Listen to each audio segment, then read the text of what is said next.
Good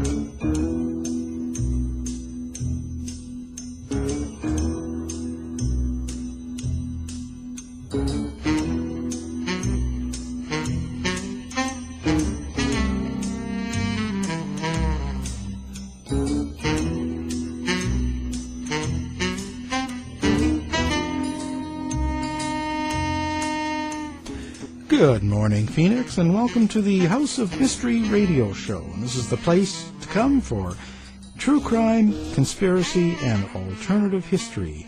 Only on KFNX 1100 Independent Talk Radio. We're here every Saturday morning, 6 to 7 a.m., and I'm your host, Al Warren.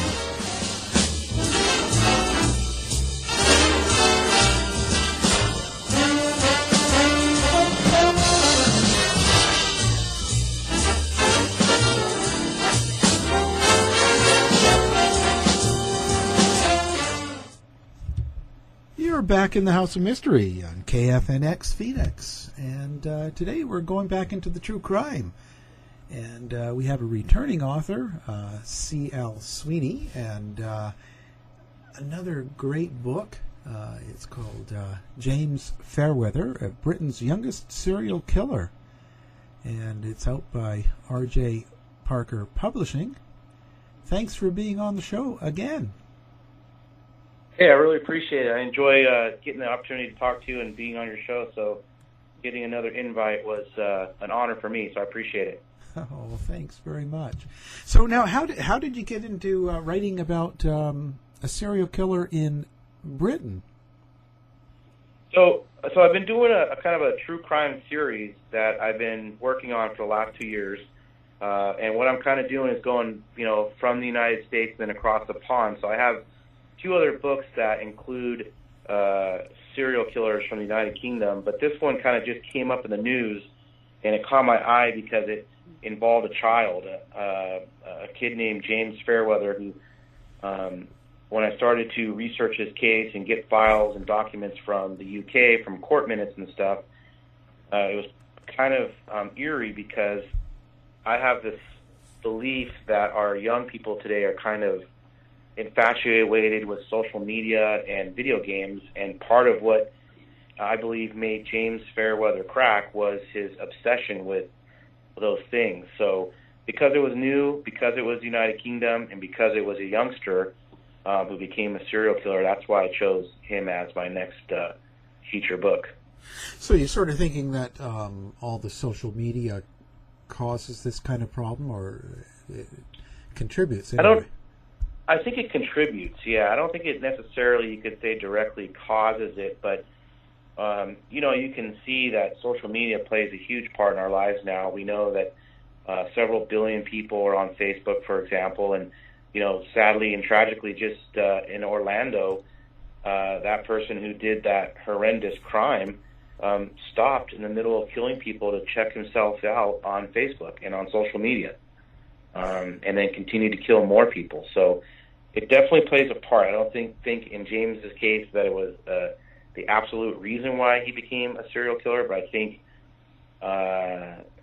his infatuation on being a serial killer, that's another thing why he was unique, because he sort of idolized serial killers. But I think social media definitely impacted him, and we see when we investigate the case fully that he collected stuff about what he was doing, and he was constantly on the internet trying to see what people were saying about him. So definitely impacted his life. So you think it's making everybody a little bit more narcissist, a little bit more get your, 15 minutes or whatever it is of fame? You think that's sort of it? Yeah, I think that definitely impacts people's decisions on doing stuff. I mean, how else do you explain somebody, for example, in the Orlando murders in the United States, you're in the middle of a killing spree, you're systematically killing people in a club, and yet you have the audacity and the wherewithal to stop what you're doing and then check yourself out on media, on social media. I mean, what else are you doing that for? You're not looking for intelligence on whether or not law enforcement are coming. You're not looking for a way to defend yourself or devise a plan to get out of the situation, but you're actually looking to see if you're, in this case, he wanted to see if he was trending or not. And that's another concept that's kind of bizarre to me, where people do stuff and they want to see if others are talking about them. So it's kind of like what we're discussing today with James Fairweather. So now James Fairweather, he was a 15-year-old. So let's paint the picture of this. How did this all start? So James, he starts in what you would quote unquote call a normal childhood. You know, he's born to his parents. He was born in 1998. He has a family. He comes from a decent family in which his parents work. He goes to school. He's known for being somewhat shy and quiet. But, you know, as he gets a little bit older, around 6 years old, he starts playing darts. And in the United Kingdom, you know, going to the pub and playing darts is a pretty big deal. And so he starts playing darts. And, you know, for all intents and purposes, he's moving along, if you will, being socialized, you know, in the town of Colchester where he was born and raised. But then he starts having a problem right around the time when he's 12 years old. And at that point, his grandmother dies. She passes away, and it just kind of rocks James to the core, if you will. He doesn't take it well. He doesn't understand why she passed away. He wished that there was something that could have been done to save her, but she passed away from cancer, so you know, it wasn't one of those things where she was going to be saved, if you will. And at that same time as she passed away, he started becoming a victim, if you will, of being bullied at school. So those are kind of the two things that really started to rock James when he was around 12 years old. Wow. And so I guess, you know, it's sort of different over in England. So they're kind of allowed to go into the pub and shoot darts and stuff like that when you're underage? Yeah, it's kind of common. Or there's dart clubs that aren't quote-unquote serving alcohol. But yeah, he's not being served alcohol, but he's hanging with his dad throwing darts, and darts is a big deal over there. So it kind of reminds me when I was a kid, and I would visit my grandparents in Wisconsin, and I, you know, at the age of 10 or 12, and I'd be sitting at a bar eating beer nuts, you know.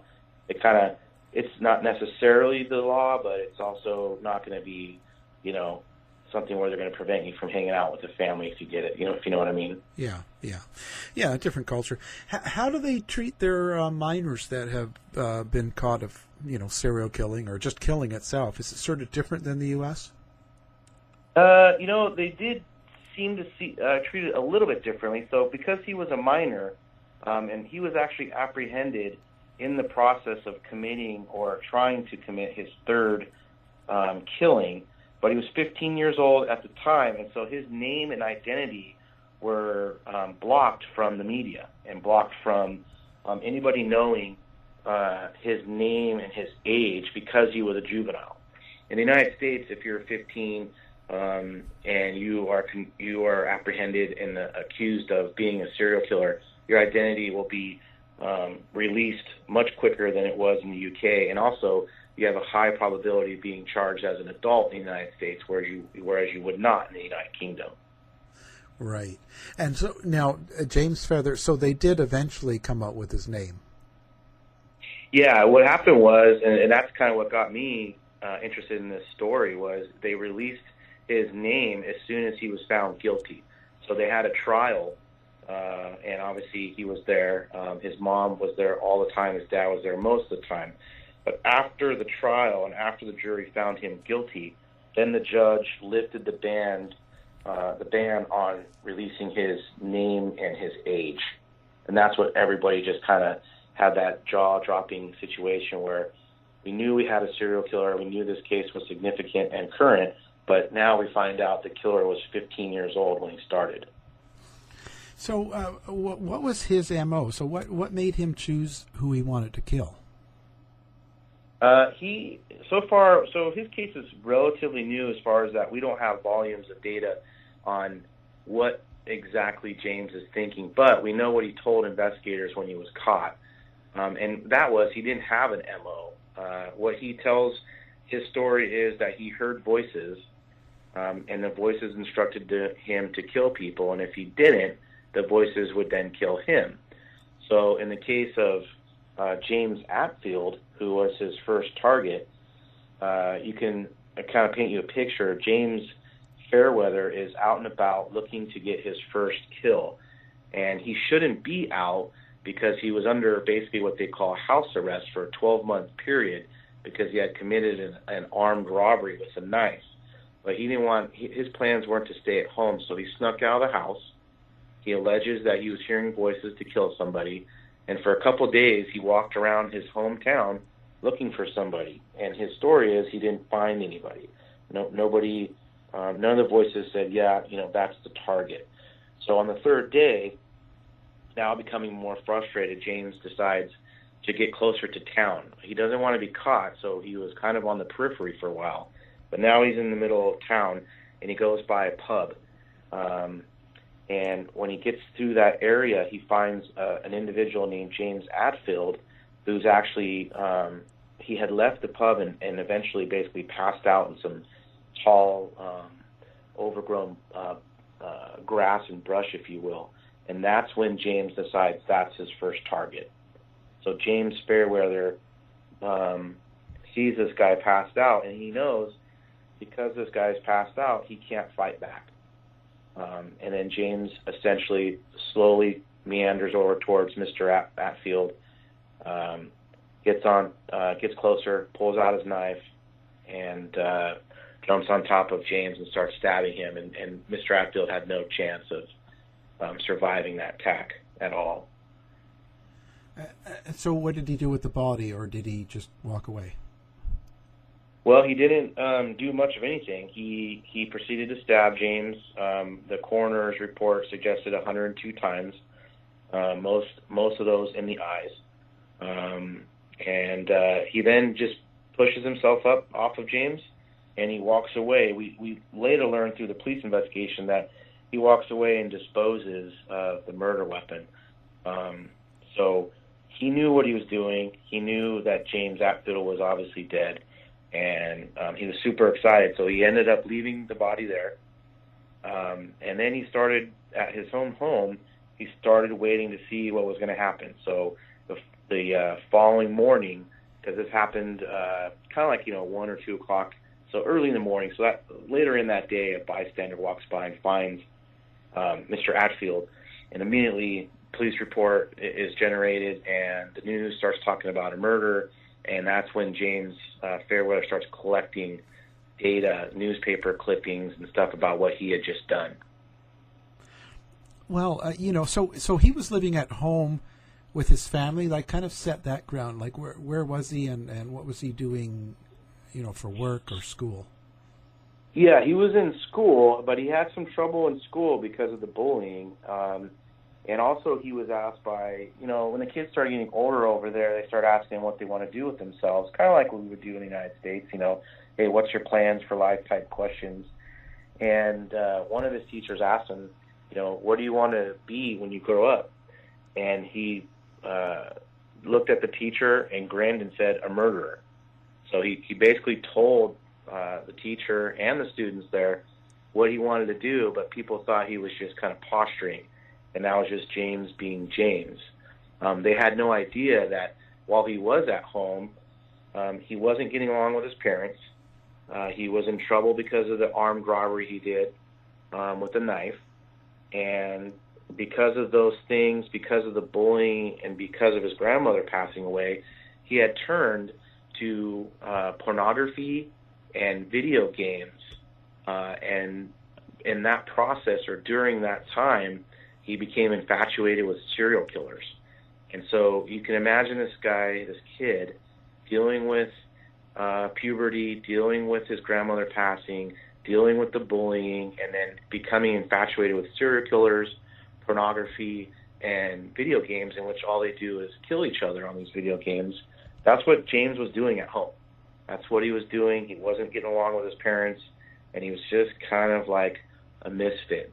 And the school was obviously concerned based on his statement about he wanted to become a murderer. And because of that, and because of the armed robbery that the court found him guilty of, they were considering not letting him finish his testing before he could go to his promotion. They were so concerned that they decided his education was important and he needed to take his testing. So they brought him back to the school. They put him in a room by himself. There was 2 teachers that stood by, and he was allowed to take the test, which he intentionally just bombed it, and then he was escorted off the campus. So that was kind of his school and home life situation. So he wasn't a real popular kid, or was he? No, he was not. He was bullied a lot. He was picked on a lot, but at some point he decided he was going to fight back, and so during all that stuff we discussed, he also became physically violent. He headbutted a kid, and when he saw that kid go down and the blood around this child's nose, he felt a certain rush of power and being in control, and that was prior to the first murder. So it just kind of was a ticking time bomb, and now it was primed and ready to explode. Did he have a girlfriend or anything like that? Not that we know of. The girls that were interviewed and the girls that I saw that were witnesses from school reports and such, they never mentioned him having a girlfriend. He was kind of what they described as a quiet kid, and I think that was probably why they picked on him.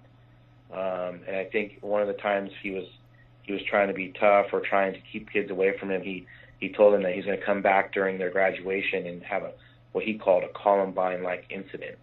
So he was definitely letting people know that he was on the wrong track. Oh, that's interesting. And so when he committed that robbery with the knife, did he do it with friends, or did he have any cohorts that he kind of worked with and things like that? No, he was kind of a lone wolf. He did it by himself, but he did it when he was leaving school one day, and he was wearing his school uniform. And it was kind of like open defiance, like, you know what, I'm done with school, I'm done with authority. And he went in there and he stole some cigars and some other stuff, and threatened to come back and stab and kill everybody. And he didn't deny it. He never denied doing that. In fact, when he was in court, he kind of had a pompous attitude with the judge, and the judge was like leaning towards having him remanded, so actually placed in a custody type situation. But ultimately, because he had no criminal history prior to that, the judge let him go home on what we called a home arrest or house arrest situation.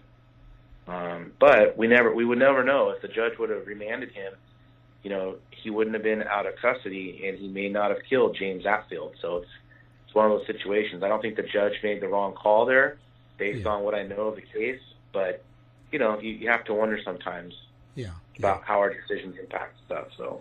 Oh yeah, So how did he move on to a second victim? Who was that? So his second victim, it's about 3 months later after he had killed James Atfield, and now he's just he's constantly looking at what they're saying about him on the internet, on the news. They haven't said any mention of a serial killer yet. But obviously it's kind of a cold case because they don't have any leads. That particular killing happened where it wasn't a public place, but it was based on the hour. There apparently weren't any witnesses, so that kind of went cold for a while.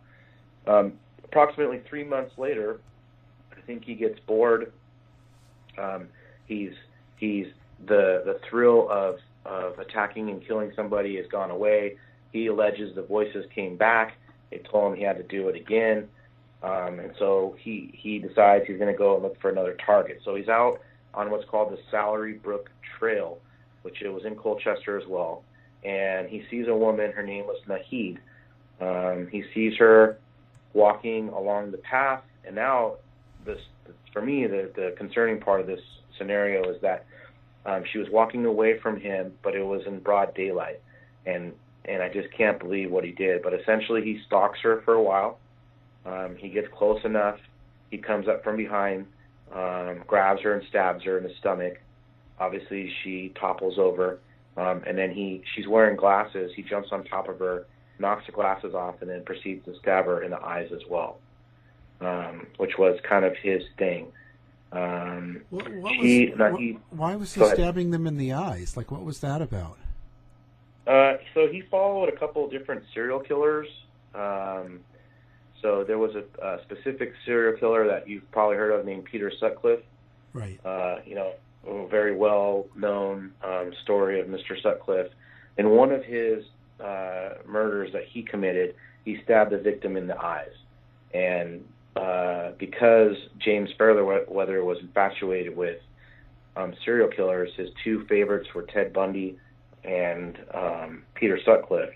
He decided that he would follow, if you will, in their footsteps. So he proceeds to stab her 16 times. And then he does the same thing he did with James Atfield. He gets up and he walks away like nothing happened. This one happened in broad daylight, and for some reason, nobody saw this horrific murder. Wow, that's and so wouldn't he get bloody and sort of? How would he go home and cover it up? I think what he did was he would dispose of the weapon and whatever clothing he had that had blood on it in trash cans along other trails. So that whole general area has a lot of walking trails. And he had the thing for the water and for trails. And so police later found, based on James telling him where to look, they found bloody clothing, they found the murder weapons, and so he would dispose of it. But also he mentioned how on the first one he just basically went home. His parents didn't know he was gone, didn't know he was back, and he just went and cleaned himself up. That's all he did. I mean, he had no remorse, no regret at all. So he wasn't very close with the parents? No. He actually mentioned how he was fascinated with killing them both. Oh. And it's kind of interesting that he didn't. His mom was at every one of his trial court dates. His dad was at the majority of them. But he mentioned when he was being interviewed, when he was initially apprehended, that he had also wanted to kill both of his parents. Wow. Yeah, it's crazy. That must have been pretty shocking to them, or did they sort of suspect something like that? So originally they felt it was a shock and they didn't believe it and stuff, but once his mother specifically listened to the case, she was there every day in court. She heard how it went down. She saw how her son behaved. She knew that he was guilty, and it was a shock for her. She openly wept, and James, at the trial, especially when he was done, he told her, "I don't care. This is nothing." He just played it all off like it was no big deal, even though he'd just been found guilty of being a serial killer. Wow. So then, did he actually kill a third victim? No. So after Nahid's murder, that caused a big to-do as well in town, because she was a student at the University of Essex, but she was also Muslim, and so there was concern that there was a hate crime involved, and it got to a point in which actually ISIS was aware of this murder and made it known that they were going to find the killer and make them pay. So it was kind of an interesting, connection to world times, if you will. But so he gets away with that one. Police are now starting to think there's a connection because of the knifing, because the victims were both killed with knives. They're both killed on trails or near trails. But now you have a male, you have a female, you have at nighttime, you have in daytime. There's just not strong evidence, that they're completely connected or that there's a serial killer involved. And then we run into another lady. Her name was Michelle Sadler, and she's actually supposed to be the third victim. And what happens is she's out, she's a local, she's out walking her dog along another path. So, again, we're on that path thing, which he liked the trails, James liked trails. And she's walking her dog, and she sees a teenager kind of hunched down in the bushes, if you will, and he's wearing this jacket. And police had talked about there was some video surveillance of who they thought might be the killer in Nahid's case, and they mentioned this combat jacket. So this lady walking her dog sees a teenager kind of crunched down. She sees him wearing a combat jacket, and it's the middle of the day, it's hot out, and he's wearing this jacket, and then she notices he's also wearing gloves. And she described it as, he looked like right through me. So she gets a little bit nervous, but she walks away. As she walks away, she sees another dog walker going towards where this kid this juvenile was kind of hunched down in these bushes, and she kind of thinks to herself, I don't know what that kid's doing, and she doesn't have a connection yet that he might be a bad guy, but she doesn't want the fellow dog walker to stumble upon this kid. She doesn't know what he's up to. She doesn't see a weapon or anything. Something's not right. So she goes back to the area, tells the lady, the fellow dog walker, hey, watch out for that kid over there. The kid is still standing there. Now he's standing, and he still kind of looks like he's talking to himself. And she's like, this is not right. So she calls the police. And in the book, I can include her call to their version of 911. They call it 999. We call it 911 in the United States. But I include her conversation with the dispatcher. But essentially what happens is she calls the police. The police show up, and literally they find the same juvenile that she had talked about standing in the bushes. And he's wearing the jacket. He's wearing the gloves. And he's got a knife in his hands.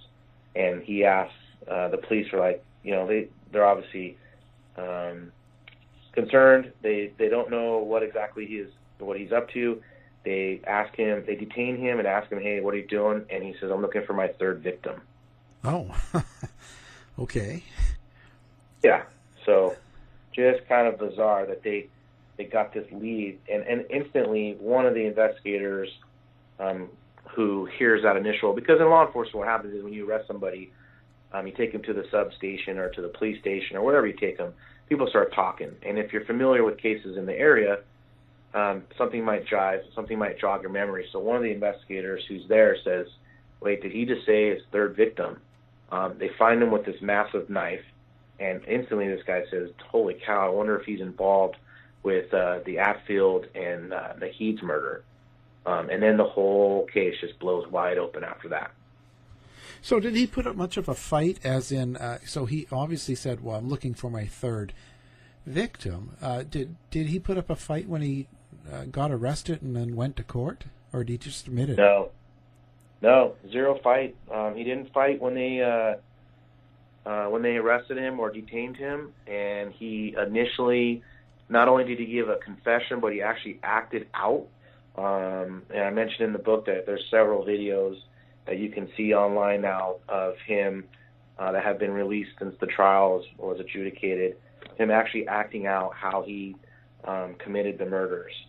And so he doesn't deny anything. However, when we go to court, things change a little bit. He starts saying that he is he's not denying the murders. He's denying that he had the mental capacity, if you will, to commit the murders, that he was driven by voices. And then we also hear a brief discussion about him being autistic or having a part of the spectrum of autism, and that's why he committed the murders. So he never really denied them at all. Oh. And so what happens over there? So now he's convicted. He's a minor of 2 murders, I guess. So what did they give him for a sentence? So strangely enough, his sentencing is a lot different than we would have if this was a case in the United States. But he was given, I believe, 29 years for his involvement with these 2 murders. But the judge had made mention that you won't basically get out of custody until the Queen wants you to get out of custody. So kind of left it open-ended. So he's going to serve time, but he's not actually in a prison. He's actually in a mental health facility. It's a secure environment where he's put right now, and they're actually trying various techniques and psychiatric and psychological programs, if you will, to try to rehabilitate him because he's a minor. Right. So they try to, I guess, fix minors, and they don't like to put them in prison forever, do they? No, I mean that's true pretty much in the United States as well. You have children, you have juveniles, and they're doing things that they shouldn't do. A lot of them are kind of not that big of a deal, if you will. But when you're a serial killer and you have this mindset, you can't just turn them away. You can't just lock them up, if you will. But there's a big push in the UK to try to rehabilitate somebody like this. And they have said, according to his psychologist and a couple of the documents that I was able to get from the UK, that although the therapy, if you will, appears to be working, there's just no belief that he's just going to be able to be just dropped out back into the streets and turned loose, if you will. So, it's going to be interesting. I think in 20-something years, when it's time, it's going to be interesting if the Crown lets him out. I personally believe that he might be articulate enough to play the game, if you will, with the therapy sessions and all that. And I have a strong opinion that if he's ever released, he's going to go back to doing what he wants to do and what he knows to do. Yeah, that is. It's a tough one trying to decide.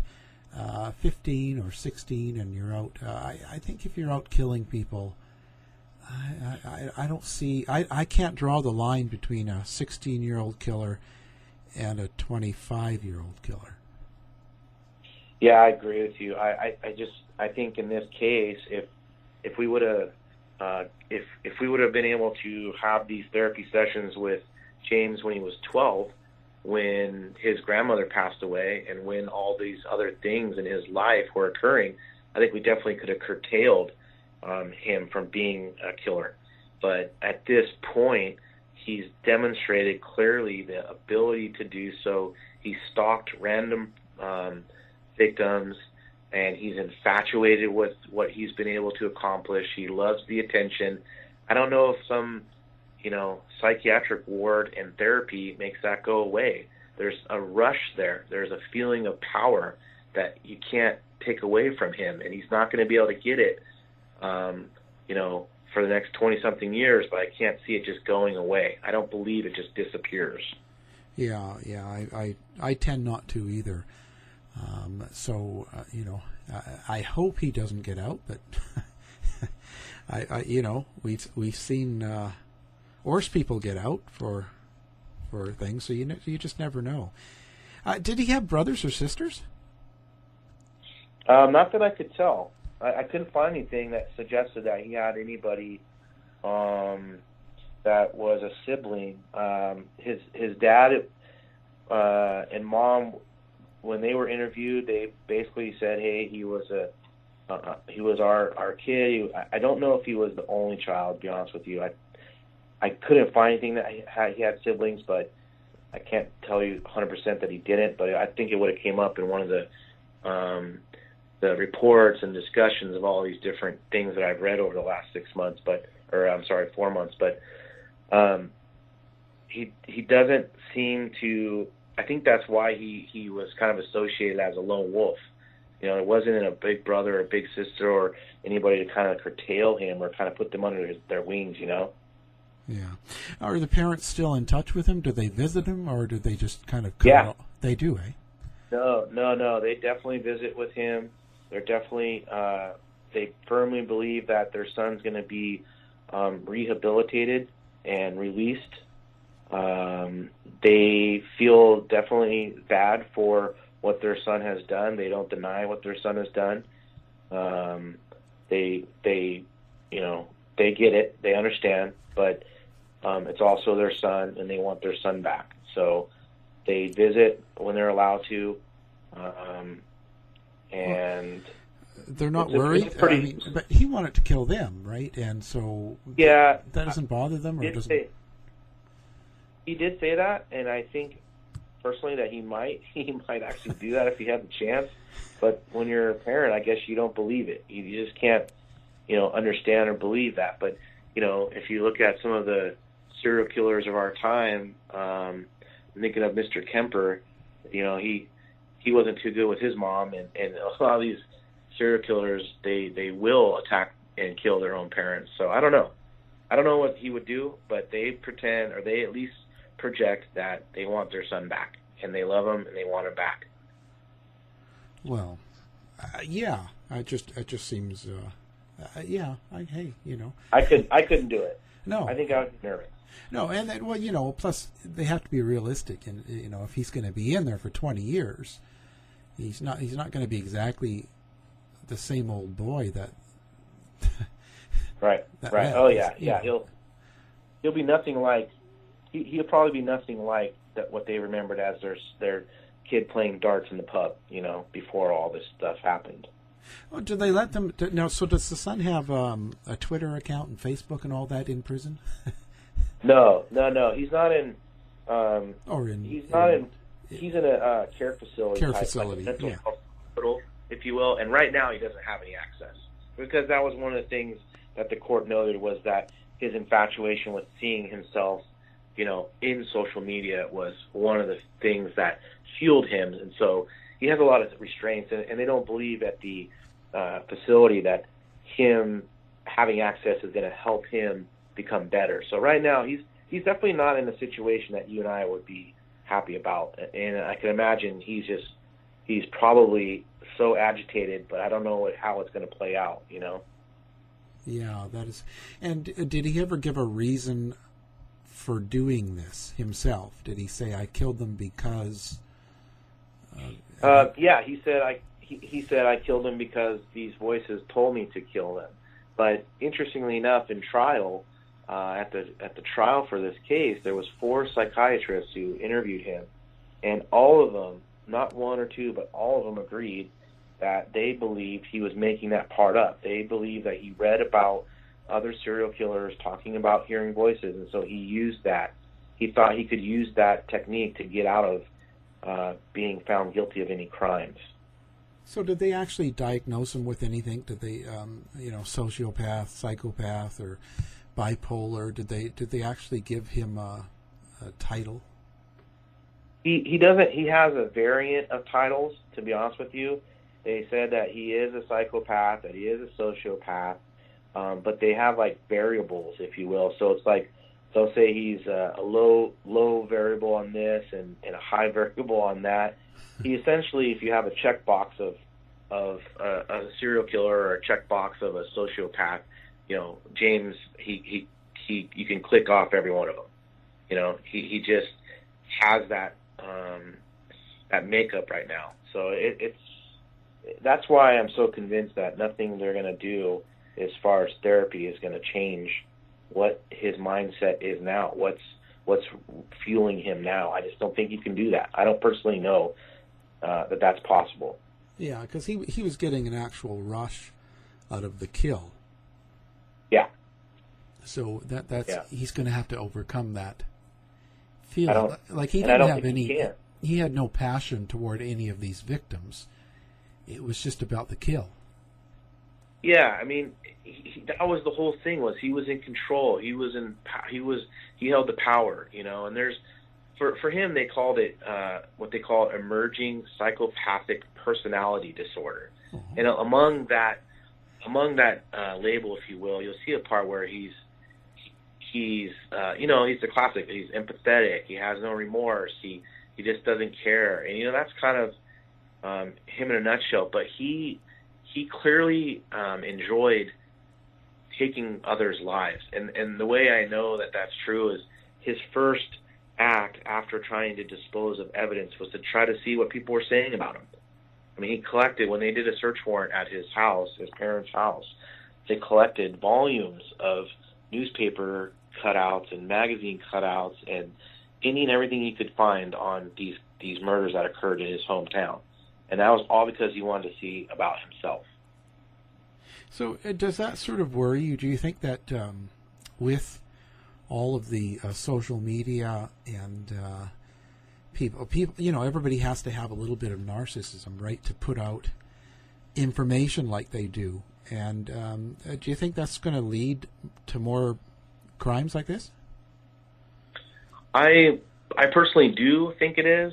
I know it's kind of hard to grasp fully, but and I talked about it earlier. But this whole thing, I mean, this thing that happened in Orlando at the club and how it went down, it just kind of really rocked my whole thing about social media. You know, I have a tough time on social media because of I don't like to talk about that kind of stuff or myself too much.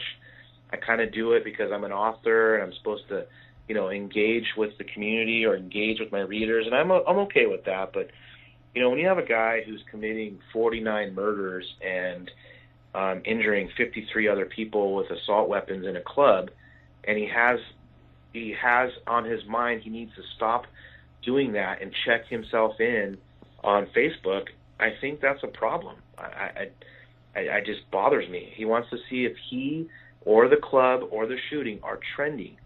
I mean, when you're, first of all, I don't know how you function that way, but now you want to actually see it live. They wanted to see it live time. You know, I have a really difficult time with that.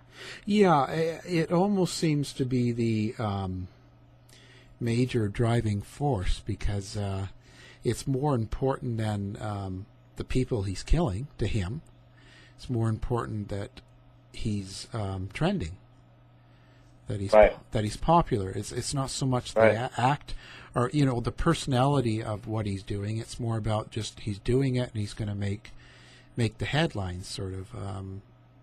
You know, it's kind of weird. I just wonder how much further it's going to go. Or is the next one going to be filming it all while they do it? Well, see, and that's happening in the United States. There's been several homicides that have been recorded live while streaming on Facebook. So, you know, it's a real thing, and it's really happening. And you know, there's a lot of layers to Mr. Omar, which was the killer in Orlando, and all these different things are coming about based on national investigations on him and his family. But part of what this whole thing was about was he wanted to see himself on social media and whether he was trending, whether his murder spree was trending. You know, you can't deny that. Yeah. You cannot deny that somebody in the middle of a murder spree wants to check themselves out on social media. I just, you know, it blows me away. Well, that obviously was a driving force. Yeah, it was definitely a factor, for sure. Yeah, I mean, you know, the circumstances could have been different, but he still would have been checking social media. So exactly, definitely a part of it. It's just bizarre what people do. I just wonder how far it's going. I don't know. I don't think we're there yet. I think it's going to continue to get worse, and you know, I think there's going to be an outcry for it. You know, the social media in general, you can't deny how powerful it is, how big it's become, and I think there's very, very many positive things about it, but I think there's a lot of negatives too. And I think these kinds of things where people are recording homicides or checking themselves out or seeing if they're trending during killing sprees is definitely on the negative side of what social media was probably intended for. Yeah, well, I'm sure the intention was all positive, but right. You know, that's just crazy. So we don't know where it's going to end up. He's in a care facility being treated, and yeah, he could get out in 20-some years, depending on how it goes. Yeah, so he's there at what's called Her Majesty's pleasure. But what will happen is he'll have to have a parole board he'll have to convince them that he's changed. And if that's the case, he might be released with some sort of supervision. But you know, when the judge was telling him all this, he looked over to his mom and he said, "Hey, you know, pardon my French, but he said, you know, I don't give a shit." He basically told his parents, "I don't care." He shrugged off the judge. He shrugged off that he was convicted of 2 murders. He just, you know, and I don't think I don't think you can rehabilitate something like that. You know. Yeah. It seems out of hand, but I guess that's not our choice. Yeah, exactly. Yeah. How do you compare it to similar crimes in the U.S., like with minors that have done the same sort of like killing of 2 or more people? So if you have a juvenile in the United States who does something to the effect like this, there would be quite a bit of different things that would have occurred. I think the first would have been there would have been an effort to try to protect the identity initially, but it would have came out pretty quickly. Do you think that's good or bad? But do you think it's good that they get out? Because I know up in Canada, my North home, that it's never allowed out, even if they're convicted and put in jail. They're never allowed to use the real name. So I don't know. I don't know if it's good or bad. I was a juvenile probation officer early in my career, and I worked with juveniles, and in my career now I see juveniles, and I don't know. I don't know if giving the name out and the age really does much, but I can tell you that in the United States, if you're a juvenile and you go commit murders like this, and it turns out that you're a serial killer, I would have to believe in most states that there would be a strong push to make this a case in which that juvenile is charged as an adult. And if that's the case and it's agreed upon, you're treated as an adult. So yeah, you're 15, but you're going to be treated as an adult. So not every case. They're not always like that. But on a case of this magnitude, that's definitely a discussion that comes up. Yeah. Well, and as it should be. I just wonder if the whole televising of these kind of things and exposing names is a good thing. I don't know if it is or not, because I can't, as you and I are talking right now, I don't see a super positive as to releasing the information. I don't see, okay, so we release the information, now what? What we're really dealing with is a crime occurred, this is the alleged suspect, now let the court handle the system and then move on. I don't know if divulging the name really does much, but I've been in the United States my whole life. That's 41 long years, and been around law enforcement for 17 of that. Been around for 17 years in law enforcement and seen a lot of stuff. And I don't know if there's a positive to releasing the information, but I know that it's found across the United States that kids that do stuff like this are being charged as adults and then sentenced as adults. They don't necessarily send them to prison. So if you're 15 and you're tried as an adult and you're found guilty, you're not going to go to a regular prison. You're going to go to what's, for example, in California known as the California Youth Authority. And you can actually be housed there until you're 25. And then depending on your case and depending on appeals and parole boards and stuff, you may be sent back in the community or you may be sent to an adult prison. So it really depends on each case. I wonder if he's getting any marriage proposals. Oh, man, I bet you he probably is. I hate to admit it, but, the world's kind of strange to me, and I think he probably is. I don't know. Yeah. I don't know for sure. So in the UK especially, when you're and Canada too, I found that out on my first book, but when you have somebody who's in a mental health facility, there's not a lot of information coming out as to what's happening with these people inside. Yeah. It's just very protected. So, but I can tell you that I've had murderers on my pod when I'm working in the jails, earlier in my career, and they got all kinds of fan mail and wedding proposals. So, yeah, I can imagine he probably is. Well, I would think Charles Manson, even Jodi Arias now is getting married, right? Proposal. Right. It's exactly. It's crazy. That's why I was asking about the Twitter, or if he had Facebook, because she has a Facebook and Twitter account. Yeah, he doesn't have those as far as I know, but she's also in a prison system. And in my last book I wrote, which was on Cleophas Prince Jr., he's on death row and he has a website. He actually is actively looking for people to become partners with him and stuff. He paints himself as a Casanova, yet he killed 6 women. So yeah, but doesn't that seem bizarre in itself that you can be a serial killer or whatever, some sort of mass murderer, you can be put away for life, and you have a website or a Twitter account. You can which I find bizarre, and which I think goes towards my theory or my feelings that social media is not really doing what it was designed to do in the beginning. I agree with you. You have people in the middle of murders checking themselves out. You have serial killers on death row trying to court women to be their partners on social media. I don't think that's what, Zuckerberg and all these brains, behind this the social media thought was going to happen. That's the last thing I would imagine. I just, after the Jodi Arias and interviewing Juan Martinez, the prosecutor, and she's tweeting out all these bad things about him. Oh, I can imagine. I'm just thinking, where else can you do this? You're talking to the prosecutor, and the person you put away for life is tweeting about you. That's just crazy. That's the beauty of the way things are, and I think that prosecutor has no recourse. He can't do anything about it. Nothing you can do. It's exactly free speech. They let her have it. She can say what she wants, and if she doesn't do anything that Twitter doesn't approve, then she can just go have at her. Yep.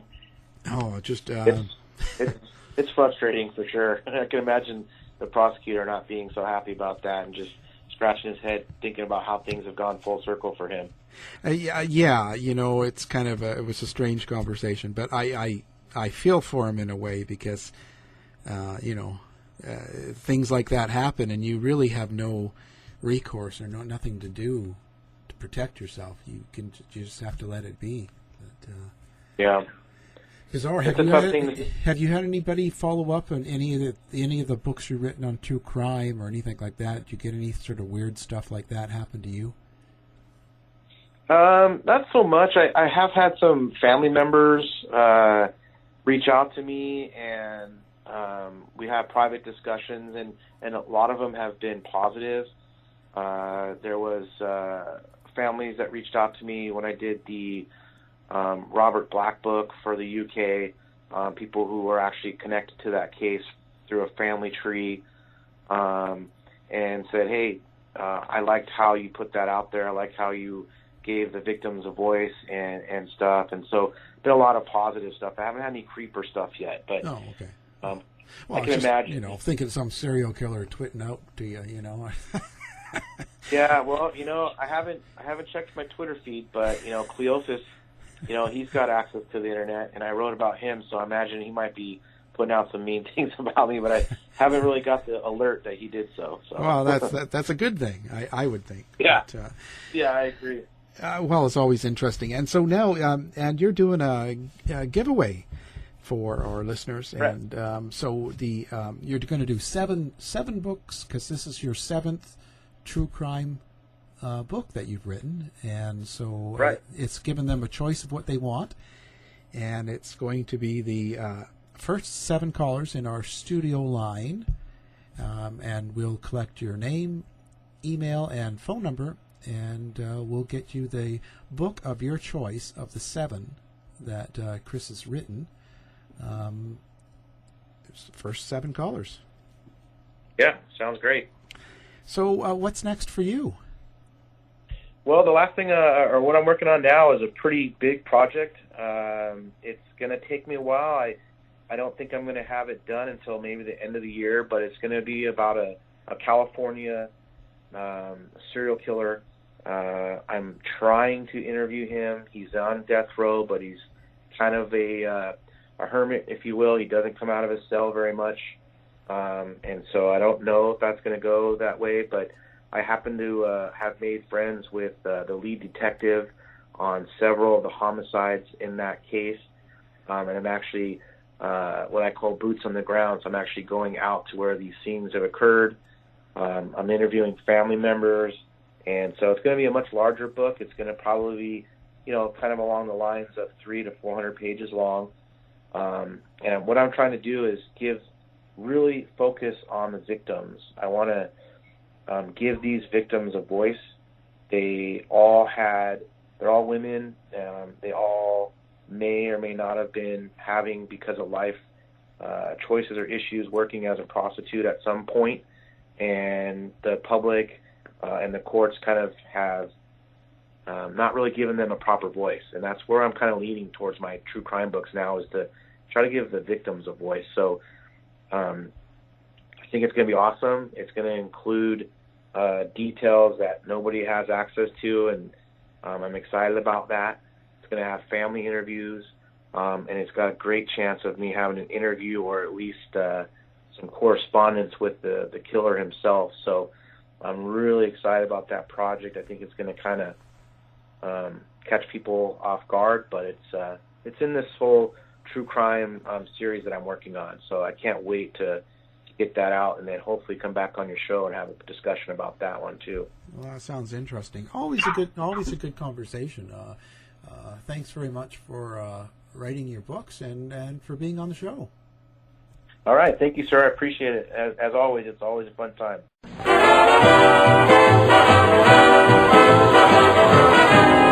The mission has been completed. The end! By George, he's got it! It is the end! I'll say it. This has been a production of the Z-Talk Radio Network. If you're lying to me, I'll be back.